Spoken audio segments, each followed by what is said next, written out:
வணக்கம். நம்ம சேனலில் இருந்து நிஃப்டி பேங்க் நிஃப்டியோடைய டெய்லி அனாலிசிஸ் மார்க்கெட் முடிஞ்சோன்னு பார்ப்போம்.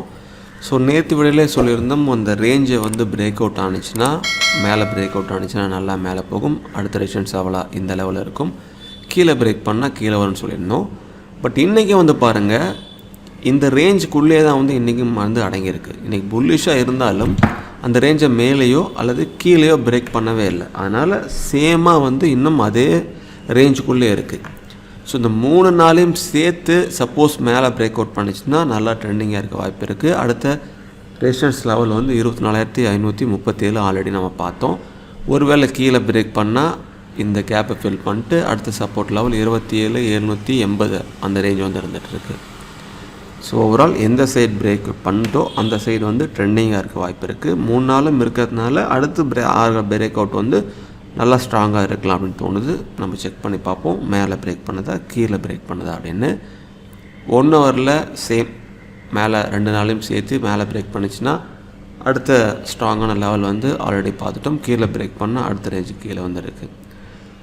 ஸோ பாருங்கள், இங்கேருந்து சப்போர்ட் எடுத்துகிட்டு மேலே நீளமான புல்லிஷை இன்னும் ஆஃப் ரேஞ்சு கூட பிரேக் பண்ணாமல் மேலே இருக்கிறதுனால, அதுவும் இங்கேயே புல்லிஷ் ஸ்டார்ட் பண்ணதுனால இது இந்த ரேஞ்சை டெஸ்ட் பண்ணிவிட்டு பிரேக் பண்ணி சப்போர்ட் எடுத்துருச்சு அப்படின்னா மேலே தான் போக வாய்ப்பு இருக்கிற மாதிரி தோணுது. ஸோ நம்ம பார்ப்போம் அந்த மாதிரி நடக்குது இல்லையான்னு.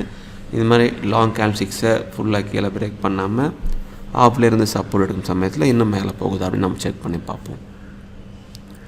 சிபேரில் பாருங்கள், ஸோ ஹையர் வேல்யூ சிபேர் புல்லிஷு, சிபேருக்கு மேலே தான் க்ளோசிங் ப்ரைஸ் இருக்குது. ரெண்டும் புல்லிஷ் தான் சொல்லுது. ஸோ சிபேருக்கு மேலே ஓப்பன் ஆகிட்டு சப்போர்ட் எடுத்துச்சு அப்படின்னா அது R1 வரைக்கும் போகலாம். R1 தாண்டி சப்போர்ட் அடிச்சுன்னா R2 வரைக்கும் போகலாம். R1 ரிஜெக்ட் ஆகுதுன்னா திரும்ப அது சிபிஆர் வரைக்கும் வரலாம். சிபிஆருக்கும் கீழே ஓப்பன் ஆகிடுச்சுன்னா அது நம்ம செல்லிங் பயன்படுத்த வேண்டாம். S1 வரைக்கும் வரட்டும். S1 சப்போர்ட் எடுக்குது அப்படின்னா R1 வரைக்கும் திரும்பி போகலாம். ஏன்னா புல்லிஷ் இருக்கிறதுனால S1 கீழே பிரேக் பண்ணதுன்னா S2 வரைக்கும் போகலாம். இதுதான் ப்ரோசர். ஸோ ஓவரால் பாருங்கள், இந்த ரேஞ்சுக்குள்ளே அடங்கியிருக்கிறதுனால இந்த ரேஞ்சை மேலே பிரேக் பண்ணால் நல்லா சக்ஸஸ்ஃபுல்லாக மேலே போக வாய்ப்புகள் இருக்குது. கீழே பிரேக் பண்ணால் கீழே பிரேக் அவுட் ஆக வாய்ப்புகள் நல்லா வர வாய்ப்புகள் என்ன ஆகுதுன்னு செக் பண்ணி பார்ப்போம். இங்கே பேங்க் நிஃப்டியும் பாருங்கள், சேம் அந்த ரேஞ்சு நேற்று ரேஞ்சை மேலே பிரேக் பண்ணவே இல்லை. அதே போல் அந்த லோவை தாண்டி கீழேயும் போகவே இல்லை. ஓவரால் அந்த ரேஞ்சுக்குள்ளே இருக்குது. ஸோ மேலே 52,554 அந்த ரேஞ்சை பிரேக் பண்ணி சப்போர்ட் அடிச்சு அப்படின்னா அடுத்து 53,235 அடுத்த ரேஞ்சு இருக்குது. ஸோ இந்த 3 நாள் கேல்சிக்ஸோட ரேஞ்சும் பிரேக் பண்ணும் சமயத்தில் நல்லா மேலே போகலாம். ஒரு வேளை கீழே பிரேக் பண்ணது அப்படின்னா கீழே தொடர்ந்து போகணும். பட் கீழே போகிறதுக்குள்ள வாய்ப்புகள் குறைவாக இருக்குது. ஏன்னா இந்த 3 நாள் 2 நாள் புல்லிஷில் இருந்திருக்கு. ஸோ இங்கேருந்து சப்போர்ட் எடுத்துகிட்டு இந்த க்ளோஸுக்கும் மேலே தான் க்ளோஸாக இருக்குது. ஸோ அதனால் இதை நோக்கி போயிட்டு சப்போர்ட் எடுக்கும் சமயத்தில் நல்லா மேலே போகலாம். அந்த மாதிரி நடக்குதான் நம்ம செக் பண்ணி பார்ப்போம். Immediate resistance level and support level. Immediate resistance level 82,554 மேலே பிரேக் பண்ணதுன்னா 53,235 அடுத்த ரேஞ்ச் இருக்குது. இது கீழே பிரேக் பண்ணது அப்படின்னா ஃபஸ்ட்டு இந்த ரேஞ்சு 52,19 அதையும் பிரேக் பண்ணதுன்னா 51,774 அடுத்து இந்த ரேஞ்சு. ஸோ இங்கேருந்து சப்போர்ட் எடுக்கும் சமயத்தில் அப்படியே இதை தாண்டி மேலே போகலாம். இந்த ரேஞ்சை பிரேக் பண்ணிச்சுன்னா மேலே ஒரு 750 பாயிண்ட்ஸ் பக்கம் இருக்குது.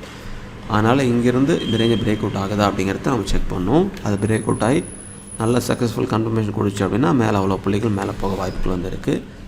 ஸோ சிபிஆரில் சேம் வேல்யூ சிபிஆர். ஸோ அதனால் லெவல் டு லெவலாக இருக்க வாய்ப்புகள் இருக்குது. ஸோ சேம் வேல்யூங்கிறதுனால மேலே போயிட்டு சப்போர்ட் எடுச்சு அப்படின்னா R1 தானே R2 ரிஜெக்ட் ஆனால் சிபிஆருக்கும் கீழே ஓப்பனான செல்லிங் பயன்படுத்த வேண்டாம். S1 வரைக்கும் விட்டுட்டு S1 சப்போர்ட் எடுத்தால் அது அப்படியே R1. இங்கே S1 கீழே பிரேக் பண்ணுதுன்னா திரும்ப S2 வரைக்கும் போகலாம். ஸோ ரெண்டுமே புல்லிஷ்க்கு உண்டான அந்த வாய்ப்பு இருக்கிற மாதிரி தோணுது. ஸோ ரெண்டுலேயும் அந்த கீ லெவல்ஸ் முக்கியமான ரேஞ்சில் பார்த்துட்டோம். ரெண்டும் மேலே அப்சைட் பிரேக் பண்ண வாய்ப்புகள் இருக்கா இல்லை அப்படிங்கிறத செக் பண்ணிட்டு அது பிரேக் பண்ண தான் நம்ம வெயிட் பண்ணி பார்ப்போம். அல்லது ரிஜெக்ட் ஆகி கீழே போகுதா அந்த போல் நம்ம கண்டிஷனை மாற்றிக்கணும். இது கூட உங்களுக்கு ரிசர்ச் பண்ணுங்கள். எல்லா விடையும் பாருங்கள், பார்த்து உங்கள் சொந்த முடிவு ஸ்டேட் பண்ணுங்கள்.